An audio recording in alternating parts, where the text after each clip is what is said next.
ជំរាបទូពុកម៉ែបងប្អូនទាំងអស់គ្នាធ្វើដំណើរទៅដោះមកបងប្អូនអើយដាក់មកពីយប់2ថ្ងៃហើយតែមិនដឹងថាបានឬក៏អត់ទេហើយនេះទៅតាំងកូននិងចៅទៅមកបងប្អូនហើយកូនគាត់ចង់ទៅមើលត្រីមកក៏យើងមិនដែលបានដោះទេ2ថ្ងៃហើយតែមើលនឹងបងថា80ម៉ែត្រទេបងប្អូនមិនដឹងថាបាននឹងអត់ទេហើយឥឡូវកំពុងធ្វើដំណើរតាមផ្លូវហើយក៏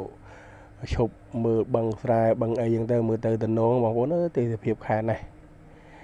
ហើយបន្ទាប់ពីយើងរៀបចំបត់ចាំឲ្យឡានគេទៅសិនណាហើយយើងបត់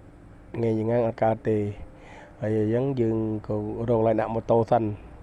ខ្ញុំក៏បត់ម៉ូតូដាក់នោះវីដេអូនេះខ្ញុំឲ្យជួបកូនឲ្យខ្ញុំកាន់ទេហើយក៏ជួបកូនគាត់មកពីផ្សារមកយកអីវ៉ាន់អញ្ចឹងខ្ញុំឲ្យគាត់កាន់ហើយ